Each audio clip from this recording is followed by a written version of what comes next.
Has the question ever crossed your mind? Who or what gave birth to God?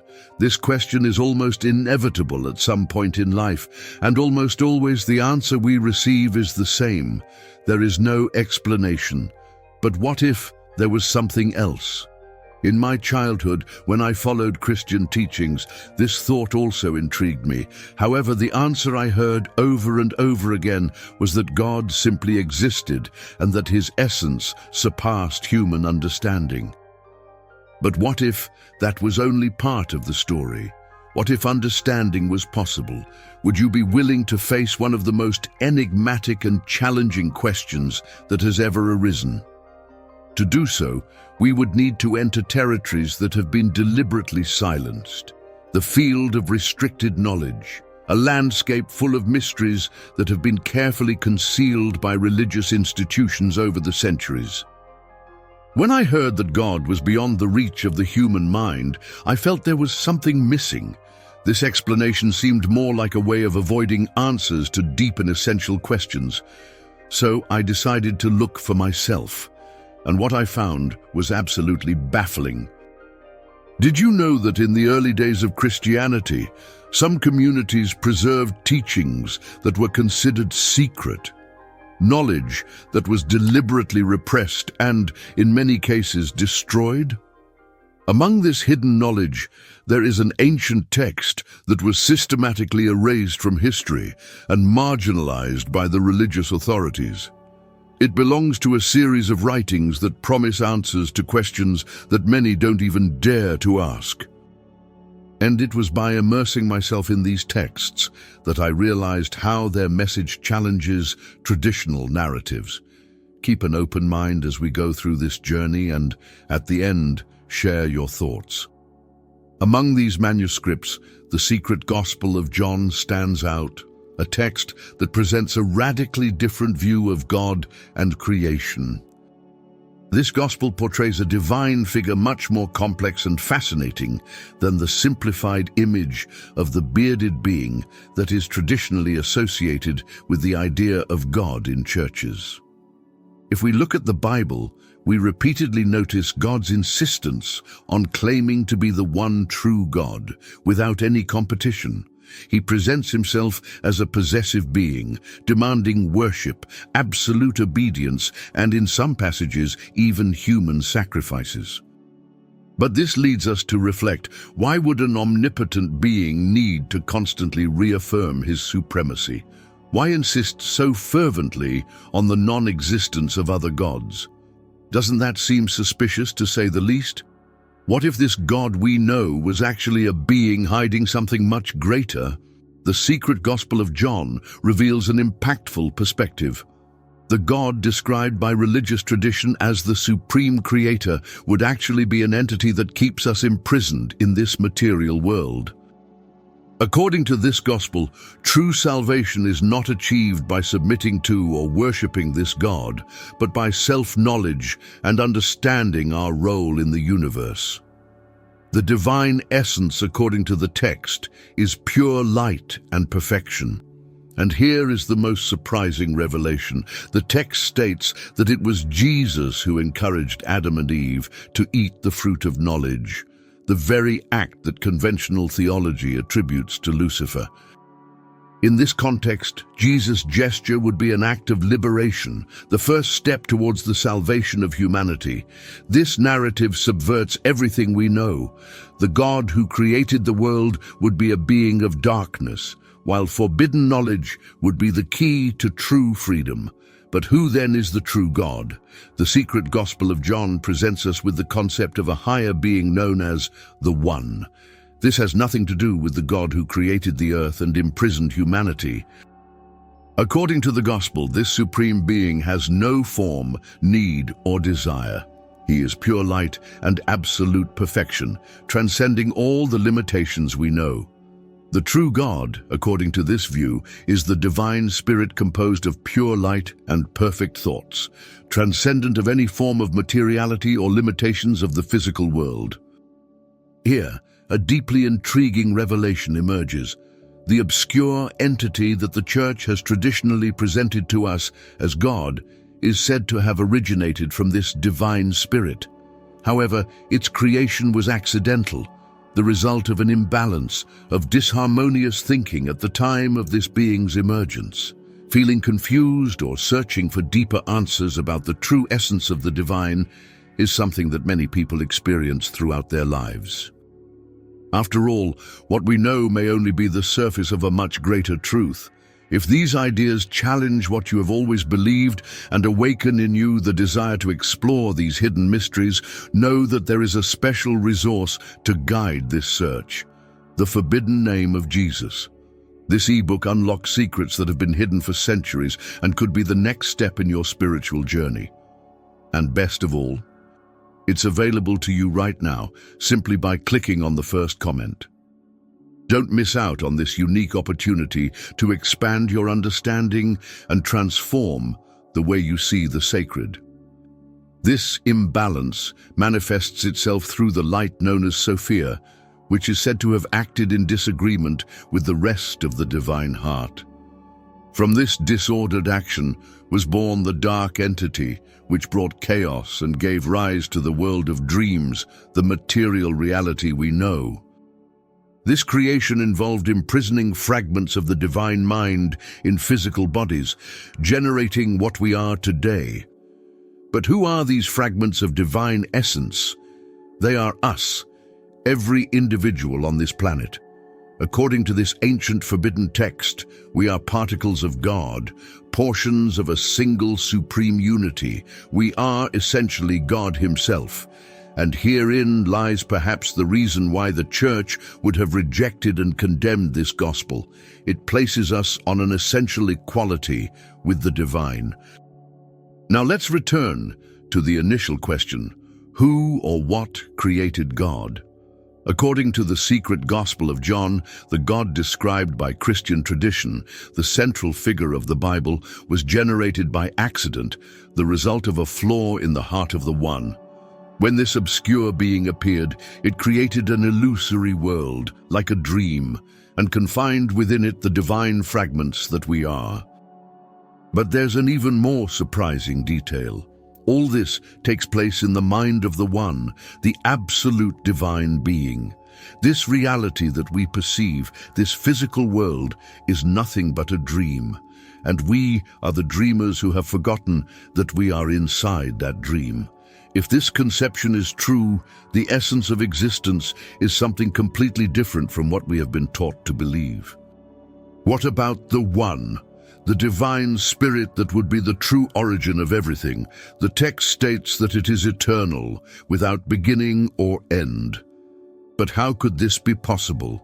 How can something made of pure light and pure thought simply exist without a cause or a beginning? In John's secret gospel, the One transcends our understanding. It simply is. However, there is an irony in this. A text on knowledge states that God's ultimate nature is unknowable. Even though it states that we are all part of this divine essence, the initial question remains without a clear answer. To explore this question more deeply, it is necessary to leave the exclusively Christian field and look at other traditions. One such tradition is Kabbalah, an ancient and esoteric system of wisdom that originated in Judaism. Traditionally, the study of Kabbalah was restricted to men over 40 who already had extensive knowledge of the scriptures. Kabbalah offers a perspective that can help clarify divine nature. This system teaches about the existence of a supreme mind called Ein Sof, which can be translated as infinity. And this is where we find remarkable similarities with the secret Gospel of John. Both speak of a primordial unity that transcends all things. One of the central concepts of Kabbalah is the symbol of the tree of life. This diagram represents both the journey of divinity into the physical world and the return of humanity to the divine. It is made up of 10 interconnected sephirot, which symbolize aspects or stages of the divine. Like the secret Gospel of John, Kabbalah also suggests that the material world is an illusion. For Kabbalah, by studying the Tree of Life and understanding the connection between the Sephirot, it is possible to uncover not only the nature of God, but also our own divine potential. This system teaches that each person carries a divine spark within them, and that, by exploring within themselves, they can deepen their understanding of their connection with the divine. But the most intriguing point lies in the concept of Ein Sof. Kabbalah posits that this infinite essence is, paradoxically, everything and nothing at the same time. But how can something be everything and nothing simultaneously? This sounds like a contradiction, a paradox that defies our logic. And here is the critical point. We constantly hear that infinity cannot be understood. Have we reached a dead end? Yet another system that tells us that God's essence is unreachable. Perhaps not, because there is a hidden clue. The search for true knowledge doesn't wait. The forbidden name of Jesus is available for a short time, and units are limited. Find access in the first fixed comment. The idea that God is simultaneously everything and nothing seems like an impossible contradiction. However, to understand this, we need to look at the concept of emptiness. The seemingly simple zero holds deep mysteries. Originating in the East, it has a philosophical meaning that goes far beyond that of an empty number. In Eastern philosophy, zero represents the primordial void, absolute absence, that which precedes and also succeeds all creation. This void is seen as the canvas on which all of reality is drawn. If zero symbolizes nothingness, perhaps the answer is hidden in it. To unravel this enigma, we can turn to the mathematical view of existence. Pythagoras, the Greek philosopher and mathematician, believed that reality was not merely physical, but intrinsically mathematical. He claimed that everything in the universe is number, and that numbers govern all of existence. Pythagoras' followers, the Pythagoreans, worshipped a symbol called the tetractys, a triangle made up of 10 points arranged in 4 lines. This symbol was considered to be the source of all existence, emanating from a single unified point.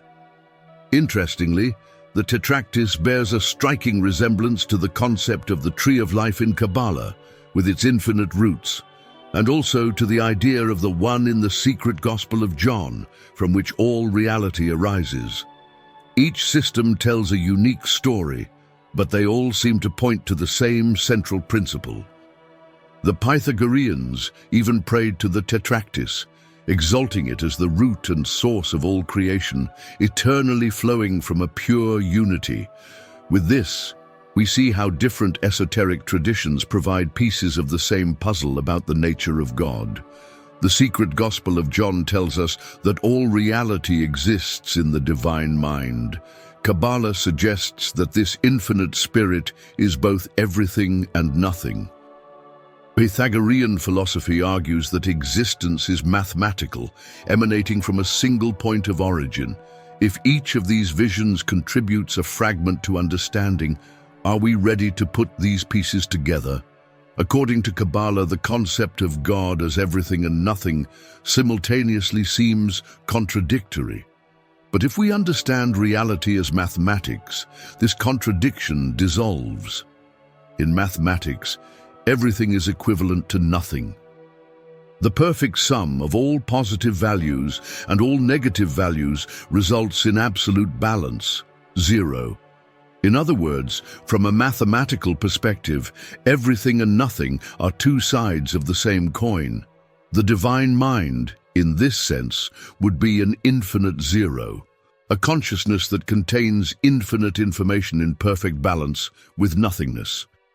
It's an intriguing idea, but one that seems to connect the different systems we've explored so far. This perspective led to the development of a concept known as the Neogenian system. In this system, the concept of infinite zero is reinterpreted. It is symbolized by something called a zeta. Zetas are beings that contain within themselves infinite abundance, but at the same time completely cancel each other out in equilibrium with zero. It is the point of intersection between everything and nothing. In all the esoteric systems we've explored, the One encompasses these concepts. It is infinite and at the same time empty. He is the Zeta. And here's the most fascinating aspect. We, too, are Zetas. Each human being, each individual soul, is a unique expression of the divine spirit. We are fragments of the Zeta, individual parts of an infinite puzzle that together form a single unit. We are all manifestations of a single essence, the One, which unfolds in a myriad of souls and life forms. Just as the One is simultaneously everything and nothing, it is also unique and multiple.